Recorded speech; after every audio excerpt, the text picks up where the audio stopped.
G'day, I'm Cahn, and in this video, I'm diving into wiring up batteries, whether it's in parallel or series. I'm going to talk about best practice, common mistakes that can break a system, and how to get the most out of your setup, whether you're running AGM or lithium batteries, and whether you want a 12 volt, 24 volt, or 48 volt setup. Let's start with a quick refresher. When you wire two batteries in parallel, you double the capacity but keep the same system voltage. In this example, two 12 volt 120 amp hour batteries give you 240 amp hours at 12 volt. If you connect two batteries in series, you double the voltage but keep the same capacity. Two 12 volt 120 amp hour batteries in series gives you 24 volt 120 amp hours. Importantly, the total energy is the same for each setup, and that's because volts times amps equals watts. So whether you have 12 volts at 240 amp hours or 24 volts at 120 amp hours, you end up with around 3000 watt hours for each setup. You can also combine series and parallel wiring. For example, with 4 batteries, you could put 2 in series, then parallel those with another 2 in series. This doubles both the voltage and the capacity at the same time, giving you a 24 volt, 240 amp hour system. One quick rule, whether you're using AGM batteries or lithium iron phosphate or other lithium types, you never want to mix chemistries. And at the same time, you want to make sure that the batteries are the same age, the same capacity, the same state of charge when you connect them, and make sure if they have a BMS, it has the same settings. So why buy multiple batteries instead of just one bigger battery? Often it comes down to availability and cost.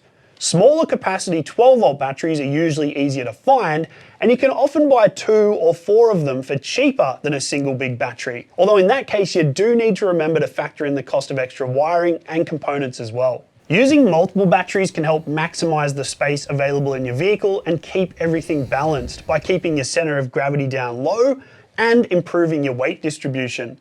On the other hand, a single large battery needs less wiring and fewer components to install, which makes it a lot simpler. However, if you have a single battery, you also have a single point of failure. If that battery or the BMS is faulty, it means your whole system shuts down.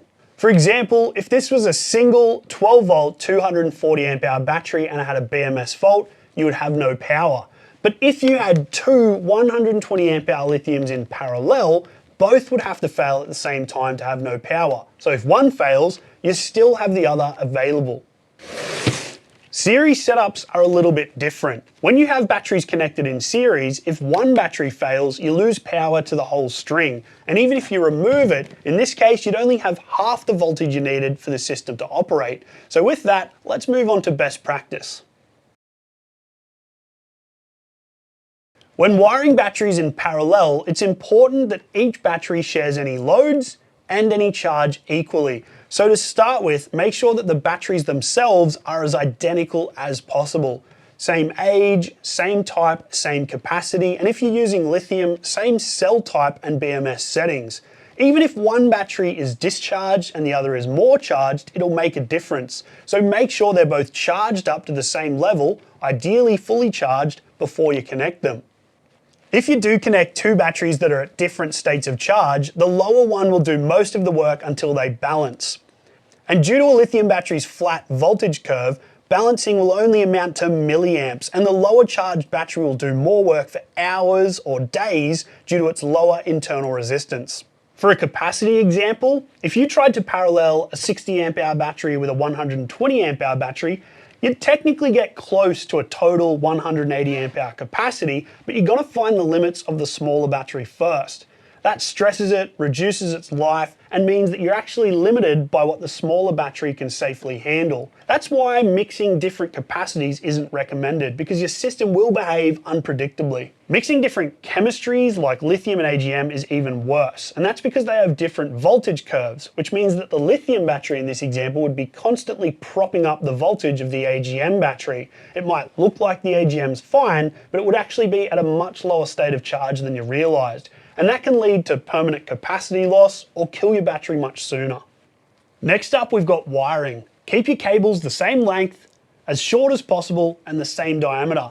That way your batteries are sharing the same equal amount of current, because differences in the wiring will change how the current is shared, even if the batteries themselves are identical.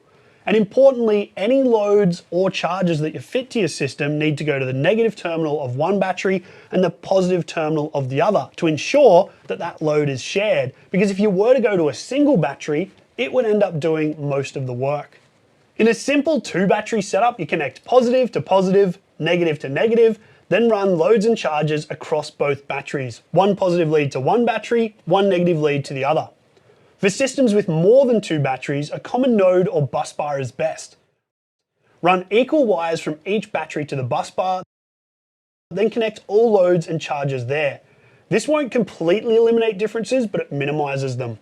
And don't forget, in a real system, each battery should be fused as close as possible to the positive terminal to protect against short circuits. In a series setup, you connect the negative terminal of one battery to the positive terminal of the next, which essentially means it's going from a 12-volt system to a 24-volt system. And then you can add more batteries to go up to 36 or 48 volts. You then use the free terminals at the end of the string for connecting your loads or charges. Now with a series system, the layout is critically important. Differences in wiring, cable length, or battery condition can cause each battery to charge and discharge at different rates, ending up at different voltages or states of charge. Unlike in a parallel system, series wired batteries don't naturally balance, so you might end up with one battery at 11 volts, one battery at 13 volts, which means overall you're still reading 24 volts across the whole system. But it means that one battery is working harder, is more stressed, and will degrade faster, which could lead to a fault or a complete failure. That's why a battery balancer is essential in a series setup. It basically ensures that each battery is at a similar state of charge, keeping them healthy over time. Without it, uneven voltages are one of the most common reasons series systems fail. Because each battery's individual voltage combines for the total system voltage, in most cases it's not enough just to measure the voltage coming out of the total series string. It's a good idea to measure the individual voltage of each battery. That way you can see if there's a problem occurring before it turns into a bigger issue. So here's an example of a well-designed series system. The wires are short and equal in length, a balancer is fitted, and each battery is individually fused and monitored.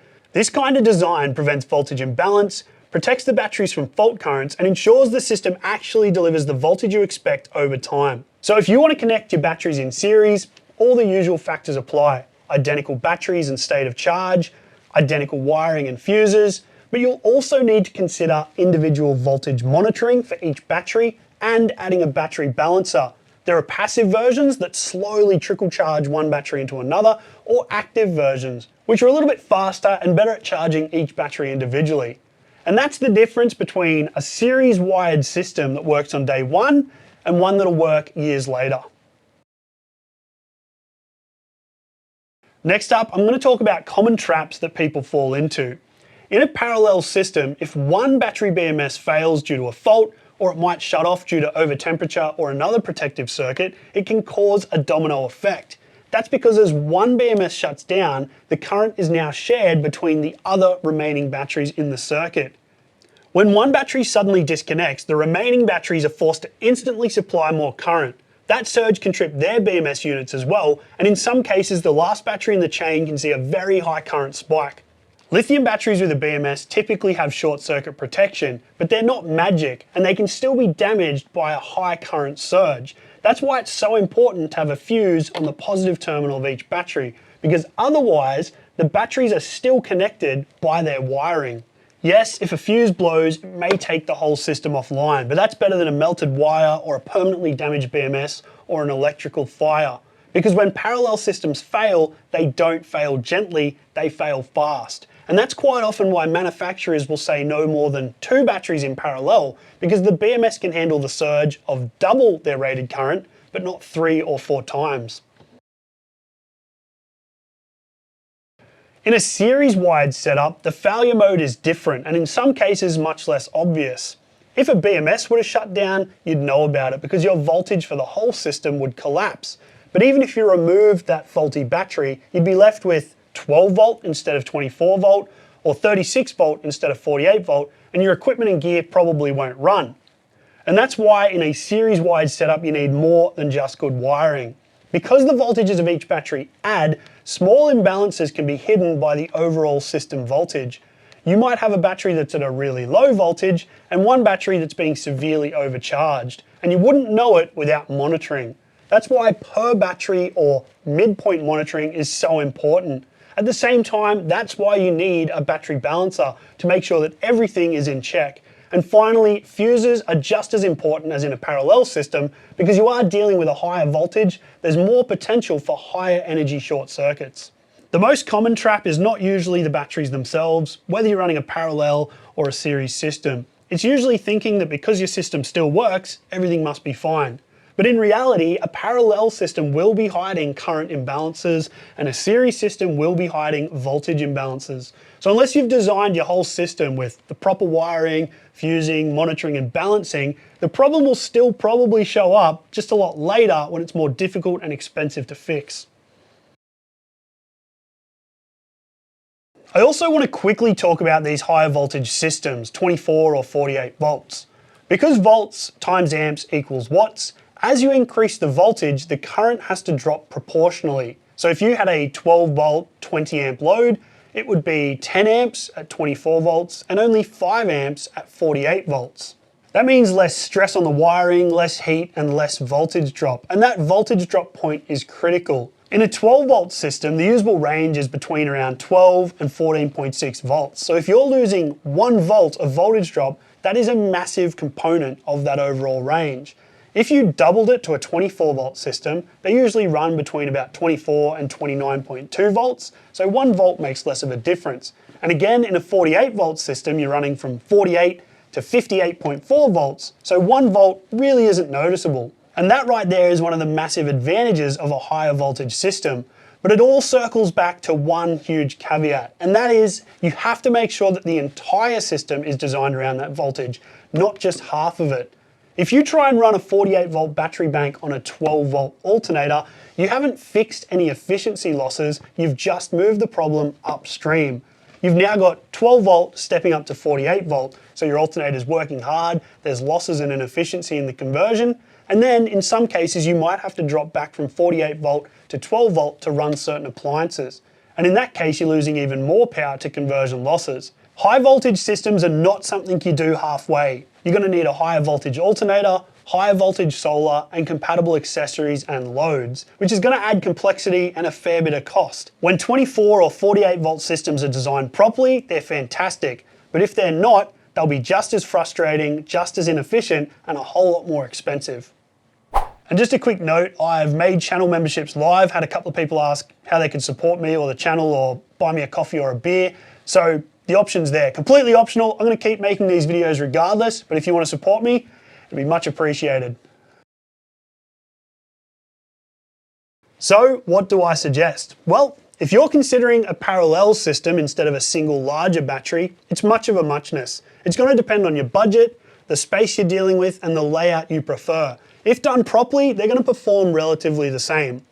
On the other hand, a series setup, the first question you need to ask yourself is the rest of my system compatible with this higher voltage? That might mean you need a 24 or 48 volt alternator, higher voltage solar panels, and compatible chargers, loads, and accessories. Because if you haven't factored those into your budget early, you might find that the cost saving to buy 4 individual 12 volt batteries is not really that significant once you look at the total price and you factor in the extra complexity, extra wiring and components you need.